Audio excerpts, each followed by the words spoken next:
Welcome to the Joyful Life Podcast, Episode 6, The Hidden Reason You Can't Stop Overthinking.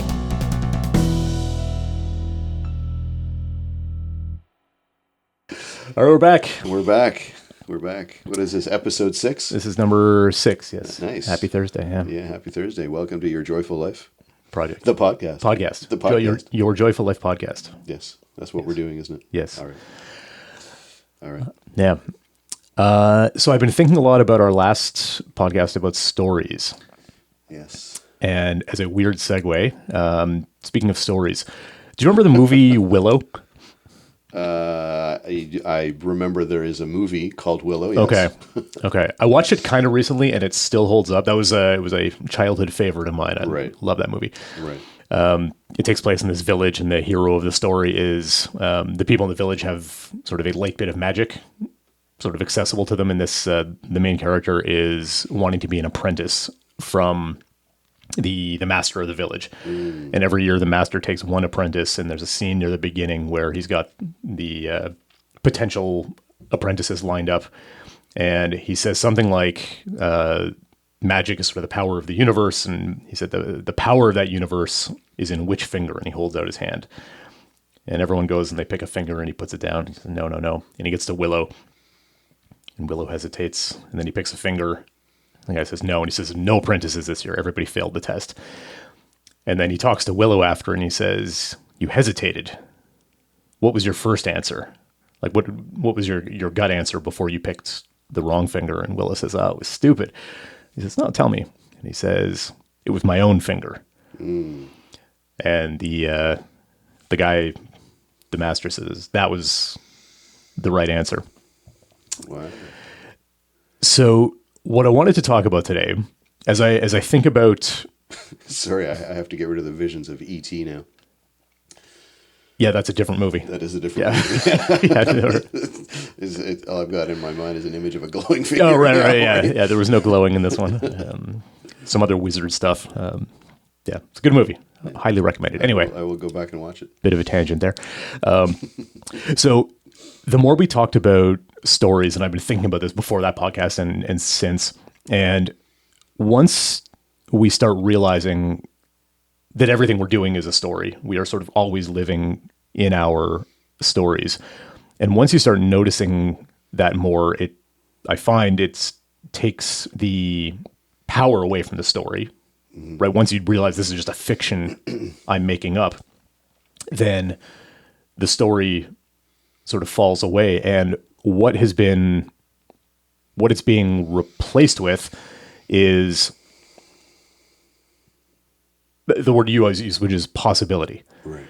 So when I'm in a story, I have assumptions about how the story is going to go. Like, this is how this relationship should be, or this is how this thing should work. This is how people should behave. This is how I should be. Yeah.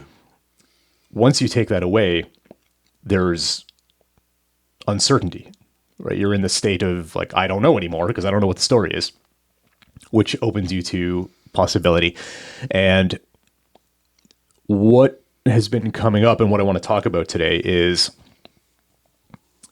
part of the story that we live is how so if you're on sort of this exploration path that you and I are both on, and presumably our listeners are into, whether that's meditation or mindfulness, or, you have a coaching background. I studied Buddhism. There's, the 3P community, whatever, you read books, law of attraction, manifestation, whatever. There's so many different ways you can look at things.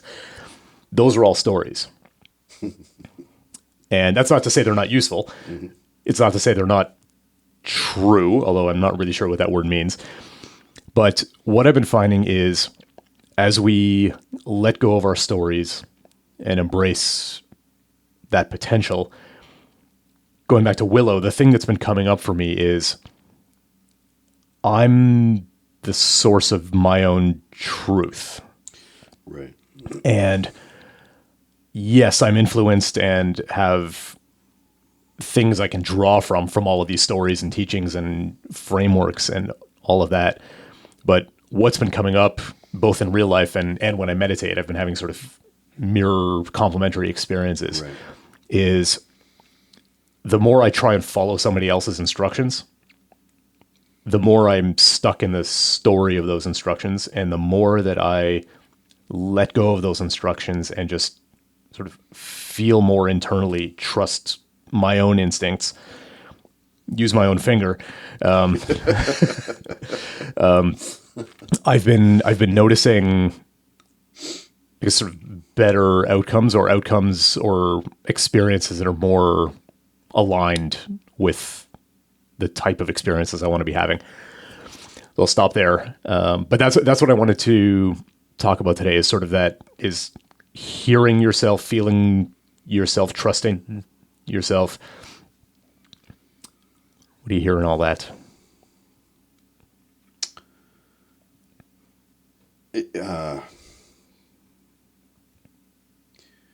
Yeah, I think, so that resonates, especially sort of, if I'm using other people's teachings, which is maybe their stories, to create my own worldview.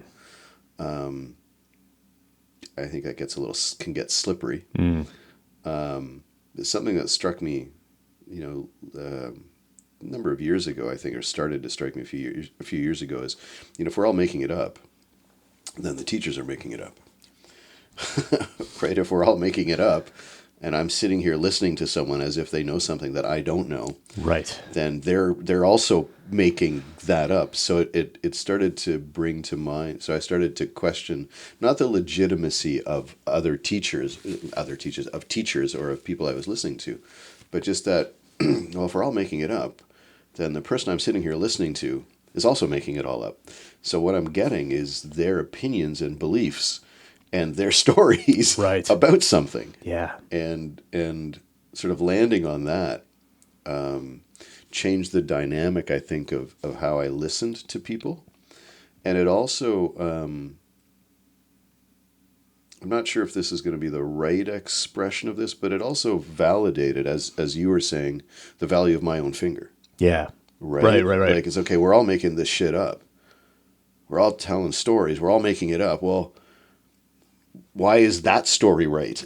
Right, exactly. Right? Like, exactly. Or why is it more right than my story? Yeah, why is it more right than my story? And I don't know, I haven't landed on an answer. I think what happened was, in the realization that, okay, yeah, if I'm making it up and you're making it up and we're all making it up, then that really is, we're all making it up all the time, which means that no one person's opinion is worth more than someone else's opinion. And it's certainly not worth more than mine. Right. And I like what my colleague and mentor Dominic has said about this, is only life experience teaches. And I don't know if he's pulled that from Abraham or not, and it doesn't matter. And if only life experience teaches, then you can listen to the words that someone else says, not take them as gospel, but hear them, and then look into your own life for validation. Okay, is that true? Is it not true? How does it feel to me? And the whole recognition of we're always making it, we're always all making it up. There's a liberation in there. Yeah. There's so the way that insight around we're all making it up, including the teacher that I'm listening to, it freed me up to trust myself more. Yes. Right? It's like I no longer had to look outside of myself. I mean, I still do, right? But not the way that I looked changed a little bit. I wasn't looking for an answer from someone else anymore. And I think that was maybe the crux of the value or worth, I don't know, of like, okay, well, if we're all making it up, well, shit, that means they're making it up too, or he's making it up too. And anyone who's listening to this is going to be making up what they're hearing. Right. Right. So yeah, I don't know. Does that keep us going? I mean, there's certainly it was a big deal to kind of go, oh, you speak with such certainty about these things, and yet we're all making it up. And I think, and I talked to my current coach about that a while back, and the way that she expressed it to me was, yeah, everyone's making it all up. But what's important is the integrity with which someone is talking, or from the, so the integrity that someone is speaking from. So if you're listening to someone like, let's say, Michael Neal as an example, right? You're listening to Michael Neal talk. Well, he is completely in integrity with his beliefs around what he is saying. Yes. Yeah, I would agree with that. Now, that doesn't mean that his story is worth more than my story or your story or anyone else's story, but there's something about the integrity from which someone is expressing the ideas and thoughts and stories that they have that is, I don't know if it's different, but it's important that integrity is there, that their alignment or integrity with the subject matter is whole and complete. That's a good way of putting it. Right. I didn't think about that before. Yeah. And I don't think that, I don't know if it validates, I don't think it makes their story more important or anything, but I think that again, that place that they're speaking from, there has to be continuity there. There has to be integrity there. I think what you're, I'm bumbling that a little bit. Apologies. no, I don't think you are, but what I hear from that is, so one of the teachings I've been reading, Paul Selig, he's a channel. And if Who does he channel? he just calls them the guides, he doesn't, they don't give a name, but it's sort of like a group of beings. And, if you're thinking channeling, where did I stumble into what it's not for everyone. And I think the important thing is like, what is the message, whether it's coming from him or someone else or whatever, that doesn't really matter. But, and hold on. Sorry. Yeah. Spot on. It's about the message and how it resonates within you. Yes, exactly. Not whether it's right or not, true or not, but it's I didn't mean to cut you off. Yeah, but yeah, you're looking for resonance within yourself. Yeah. Does this feel true to me? I don't care if it's him making up a story or exactly. whatever else. But one of the things they say, or the text talks about, is we are all we're sort of manifesting our own reality. We are all individually creating our experience. All the time. And what that means, there was another, I also study Yogananda's teachings. If anybody's read Autobiography of a Yogi, was written by Yogananda.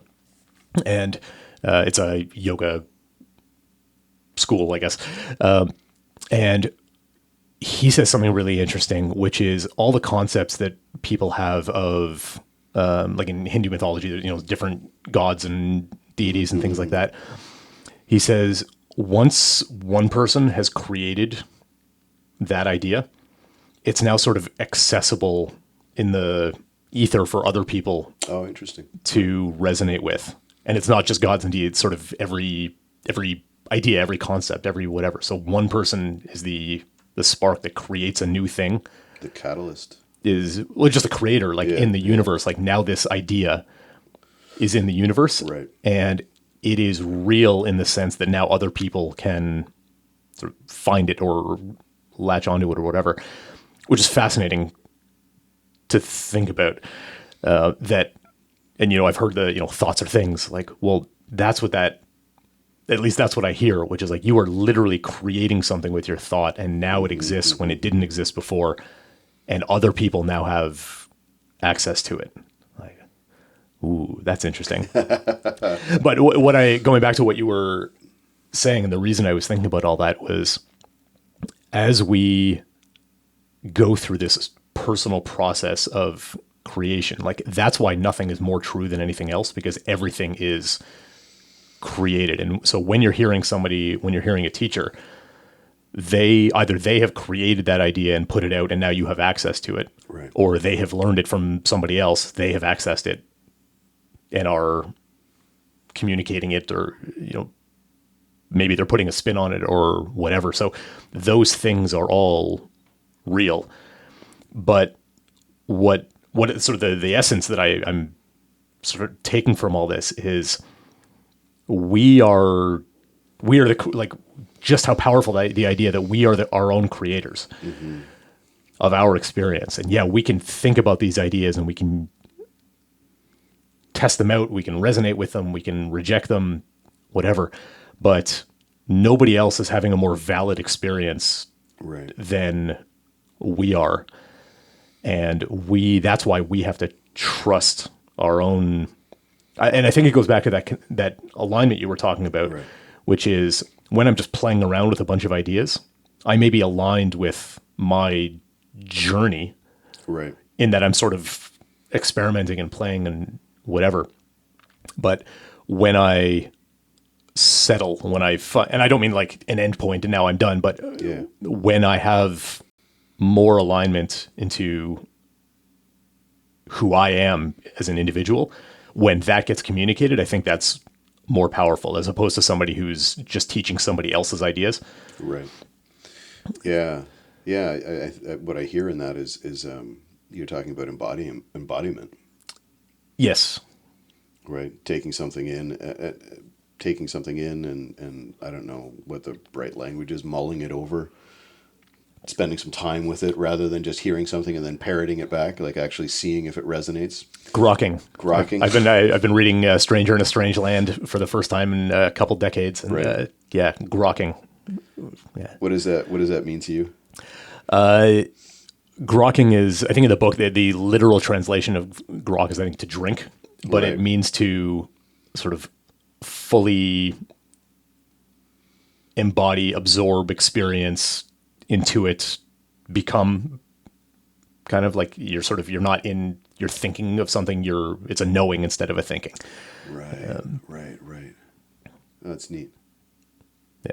Yeah. When do you think things become a knowing? Like, does knowing happen at the moment of resonance? Like, Ooh. what distinguishes knowing from thinking I know? Well, not thinking is a start. I don't know what the exact line is, but if you are narrating internally or externally or whatever a concept of something, that does not imply any sort of knowing. I think you have to feel it and become it. I'll give an example. So in my meditation practice, I've been meditating for 10 plus years, like a daily practice. Like I'm committed to that more than basically anything else in my life. And I had to be, because if it was number 2 on the list, I would have skipped it all the time. So I decided this is the most important thing I have to do. But even after 10 years, I don't love it. Right. Yeah. You mentioned that the other day. Yeah.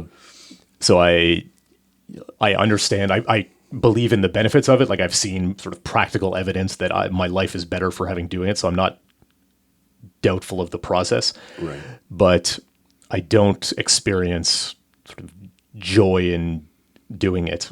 And I think the last couple of weeks, I've actually had some important developments in that area.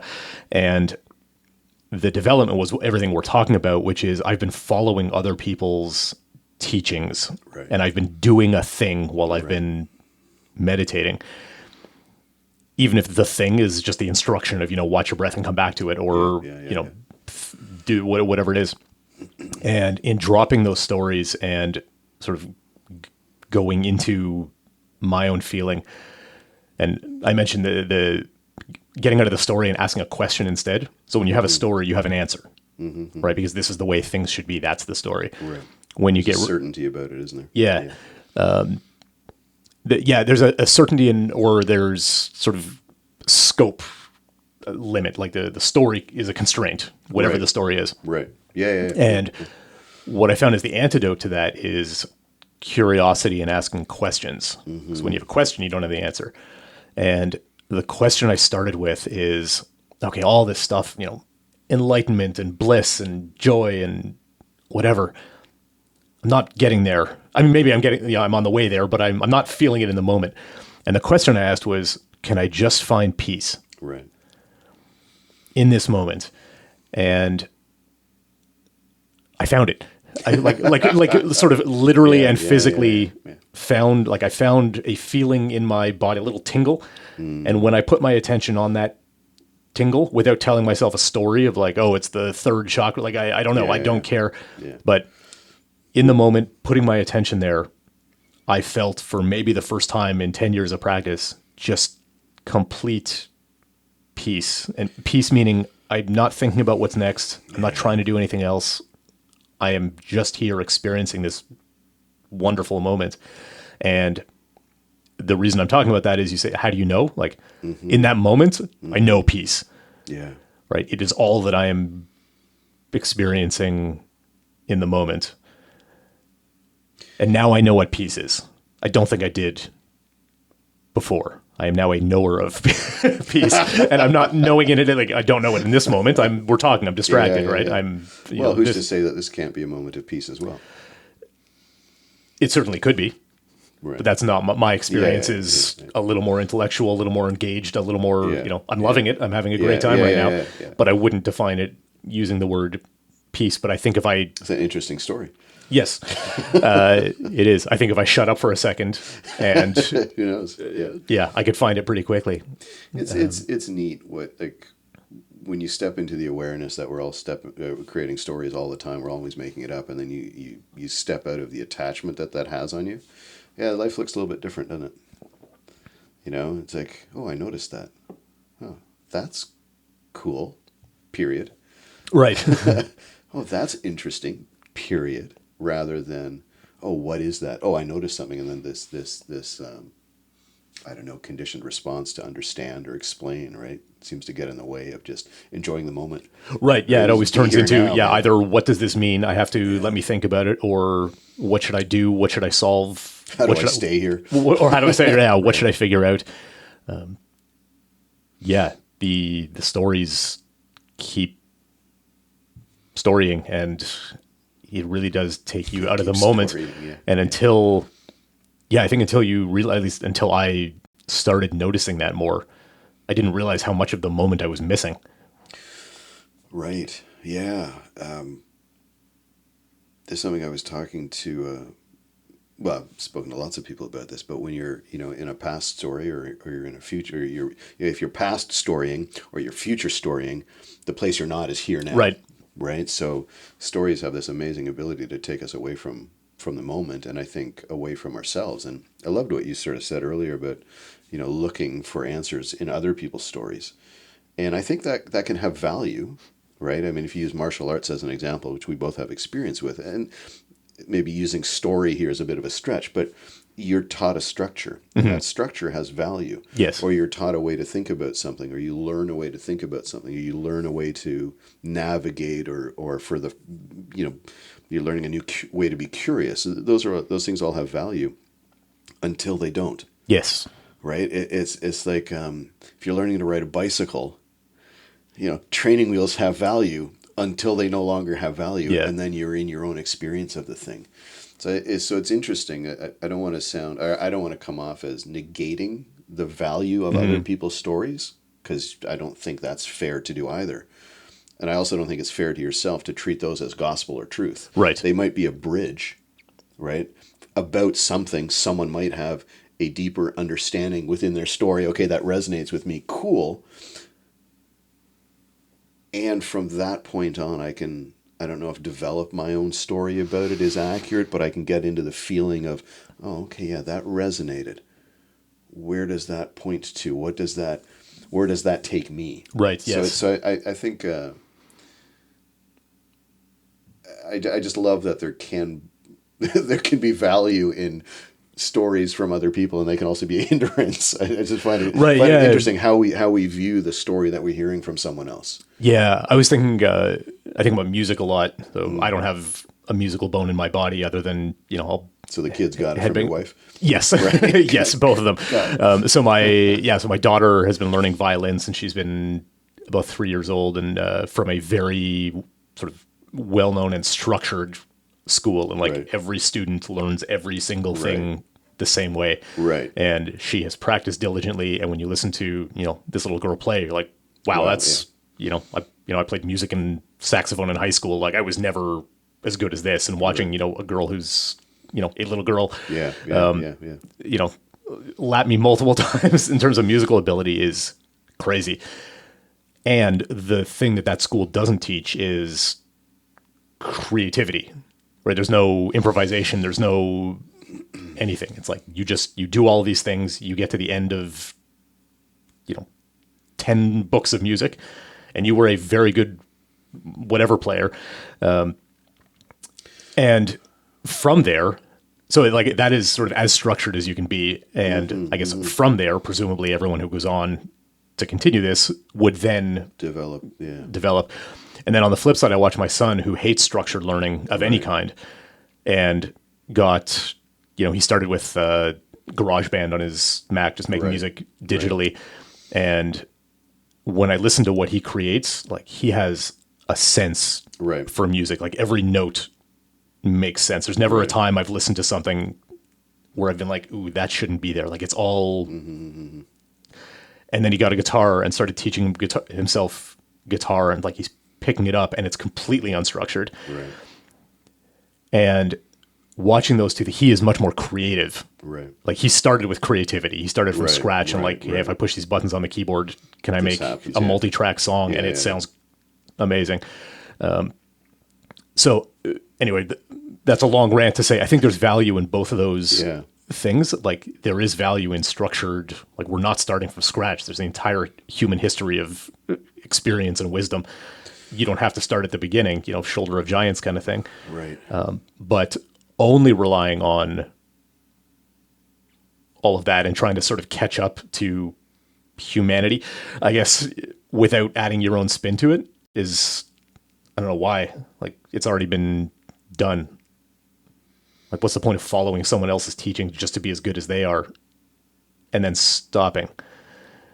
Like you have to, like, I don't know, as the organism of humanity is like putting its tendrils out in every way, like where everybody's pushing boundaries in different ways. And like I think we have to trust our own ability to contribute to that evolution or whatever it is. Yeah. I wonder what it is that seems to stifle that at times, right? Is it just conditioned that, you listen to your parents or you listen to the, like how does that, and maybe the bigger question is it stifled, right? I mean, creativity is natural to all of us, I think, in some ways. And how did we get away from trusting our own instincts? Yeah, I think there's a lot of constructs. Like, your parents tell you what to do. School tells you how to behave. Starts early, most doesn't it? jobs tell you like this is how you do it. And there's always little bits of leeway for initiative and creativity, and sometimes that's rewarded. And I guess if you're, I'm thinking of sort of the job career path. Obviously, artists have a lot more freedom to do whatever. That's the wonderful thing about artists is they are very much more in their own mind of like, this is what I want to create for myself. It's like, I'm not an artist either technically or sort of mentally. And it's fascinating being around artists who are just having a completely different experience of the world, because I think they grasp a lot more of that potential. They don't feel that kind of constraint. But you can't be creative and feel that constraint. Yeah, it's interesting. But I have felt like for most of my life, I have felt those constraints and that lack of creativity. Yeah, I wonder what drives some people to search for answers outside of themselves. And I've done that. I don't think I do it. Spent my whole life doing it. Yeah, I don't think I do it as much anymore. I know that I don't do it as much anymore, but it was always like, oh, if I can find that thing will unlock whatever else I was. Right. I started calling it sort of when this, then that, right? Well, when I finally get this, then that will fall into place. And it never seems to happen outside of myself. Right. Right. Like, try as I might, I've never been able to find the thing outside of myself that launches me really anywhere. Right. It always does seem to come back to being an inside job. Stories we tell ourselves, eh? And these are good stories too. It's all stories. It's all stories. Yeah. It's all stories.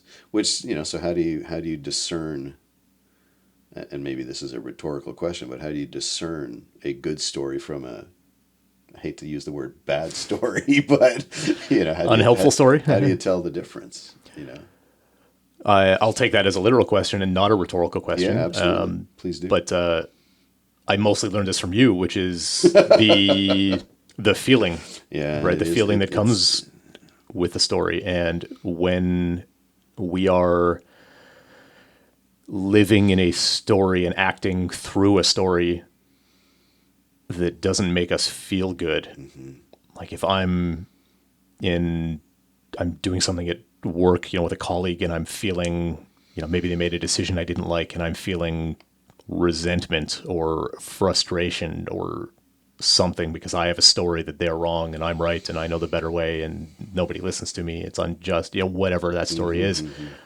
None of that feels good. Yeah, it's true, isn't it? And noticing that, using, like we've talked about, feeling as the GPS, that's exactly what we're talking about, is noticing that feeling doesn't feel good. Doesn't resonate. Doesn't resonate. Or resonates in a way that isn't satisfying. Right. Yeah. I don't want to be feeling like this. And it goes back to, would you rather be right or happy? Right. And I've heard that for years, and it always seems just sort of like a kind of a platitude or something. It just seemed like, that's just a thing that people say. It's cliche. But I've been noticing how true that is. Yeah. And the reason it's true, at least for me, is that being right often comes at the expense of feeling good. I am right in that I am justified in my story, that I am correct in this situation, and my coworker doesn't know what they're doing, or my boss doesn't know what they're doing, or whatever. Yeah. But embodying that righteousness or whatever it is doesn't feel good. It's a very short-lived, like, if it feels good, it's very, very short-lived, right? And it gives the ego a bit of a rush, perhaps. I think that's a lot of it. Right? Yeah. Like, oh, puff your chest. I was right. Ugh. Yeah, at what cost? Right, because the relationship becomes tainted from that, right? You are not operating from sort of a higher place in good faith. You're not seeing the other person with respect if you are judging and criticizing them. And I think that is felt by them and from you. I don't think that's only... I think we have a negative experience when we are judging someone else, even if we feel like we're right to do so. Right? That's not, I don't know, like energetically or whatever, however you want to call it. Like, that's not good for us to do that. I agree. There's a subtle disturbance in the force. Right. Yeah. There, right? It's like, it's interesting that a few years back I started playing with, it's a few years back now, the idea of disagreeing with someone without making them wrong. And it was, conversations that I was having with a family member, where it looks like our views are fairly, it's like, well, what if I could have a conversation with, and it could be anyone, right? What if I could have a conversation with person A, disagree with them, and not have to make them wrong, right? Which is just a different way of saying and not have to be right, right? Yeah. Like, wow, and what I noticed was curiosity started to come back, right? Yeah. It's that the certainty, as soon as we let go of the certainty of my way of being or my way of thinking is the right way of being, your way of thinking is the wrong way of being.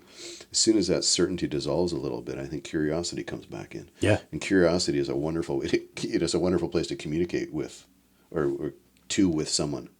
From? You know what I mean? Yeah. Something like that is, you know who Tom Chi is? You've mentioned him before. Yeah, he's I don't. Google guy, like a Google engine. He's big brain. Oh, that's right. Yeah. Big brain guy. And he says something along the lines of, that knowing is the end of learning. And I know that's not exactly the quote, but it's like that really struck, right? Right. Okay, I might not agree with everything, but if I know that you're wrong or I know that I'm right, then I'm stuck. Right. I'm now at a fixed point. And there's a Rumi quote that I'll pull it up and put it on the screen when I'm not going to remember it, but it's something like sell your knowledge and buy curiosity or something like that. I can't. Yeah, in this day and age, that has a weird overtone, right? Yeah. Everyone is selling their knowledge all over the place. Rumi was pre-internet. Yeah, right. I hope I'm not. I mean, I'm butchering it. Hope I'm somewhat capturing the sentiment. I'll Well, dig it up and you'll put it on have the an screen. Yeah, opportunity to yeah, put it on the screen. yeah. But But yeah, yeah, same idea. the story game is interesting, right? Like, and you know, the conversation that we had yesterday. Like, how do you get out of like how do you recognize and get out of stories? I was Right? gonna bring that up. I think Like, that's an interesting place to explore for the last couple minutes of this. yeah, So we run a little men's group locally. We have yeah, a couple of guys who get we together, got and a little men's group. Yeah, we were talking about stories yesterday, and yeah, one of the guys has to like, okay, how do you get out of your story? How do you start? Sort of, he didn't use the idea of like building that muscle, but like, okay, understanding the premise that we are telling stories. How do we start the process of getting out of that? Or I wonder if we should save that. you want to do that next time? Maybe. Yeah. Okay. How do we get out of stories? And maybe we could invite people to just consider the fact that we are living in stories. We are always making it all up, and my version isn't any better than Evan's Right. version or your version or whoever. I don't know. What's a little tidbit we could leave? So How do you get out of a story? How do you recognize that you're in a story? yeah, so I mentioned this yesterday as well, but in this also came from that Paul Selig Right. book, which was one of the so getting out of your own story is the hardest. Noticing stories outside is much easier. And if anybody's read *Sapiens*, Right. you've all know Harari. Like that whole book is about the stories that we tell ourselves as a culture, as a species. So there's a story about money, there's a story about politics, there's a story about religion. You can notice smaller stories in your day to day when you're outside. Like, isn't it funny that we can just paint a line on the road and then all the cars on one side go one way and all the cars on the other Right. side go another way? Like, that's just a story. Right. Yeah. It's just an agreement we all Yeah. have lining up at the grocery store. At least, I mean, not in every Depending country. on what part of the world you're in, yeah. Queuing up is a foreign concept in some places. Yeah. So yeah, it's interesting that like noticing that that's not the way it has to be, and you could leverage travel experiences to notice. I spent time in Japan, and Japan is great for noticing the stories we tell ourselves and noticing the complete opposite way of doing things. I want to capture this as well while the thought's fresh. I think and maybe this would be helpful when we come back to our conversation in the men's group about this. How do you tell your own story? Maybe maybe curiosity. Maybe the first one of the first things you can ask yourself is this true? Or are there other options? Right. Is this the only way it can be? Because we all know that on some level, we all know that, I think we all know, maybe we don't, I don't know, I'm assuming we know, that, I'm sitting here with Evan, and if there were two other people in this room, there would be four versions of Evan, his own, mine, and then the other two people. So we're all creating our experiences uniquely, and those are all stories. Yeah. And I think that seems like the combining. I was talking to someone about this recently, a client of mine, and like, so you see your wife a certain way, yeah. Do you think your children see your wife the same way?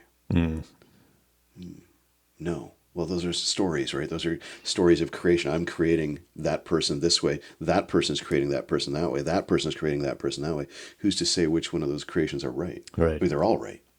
It's sort of, to me, that's an easy, a sort of simple way of seeing, oh, okay, there are four different versions. Right. In a family of four, there are Right. at least four different versions of each person at all times, right? And I think that might be a way into,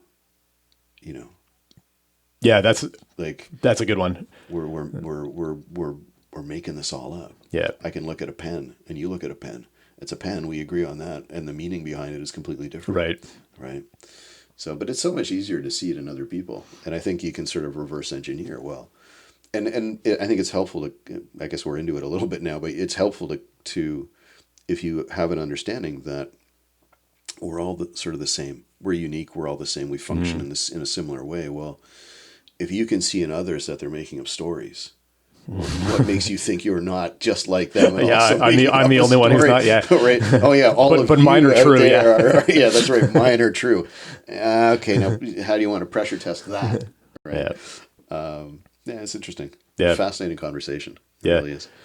That's great. Yeah, so a good idea on not opening up the next can of worms. So we gave some teasers there. Partially opened it up. But partially, yeah. Here's a peek at it. Yeah.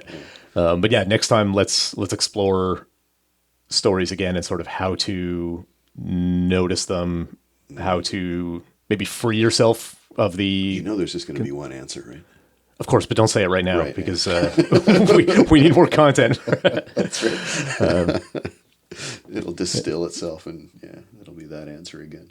Yeah. Cool. All right. Good for Nice today. one. Until next time. Yeah. Excellent. Cheers. Thanks, everyone. Thanks, everyone. Have a great rest of your day.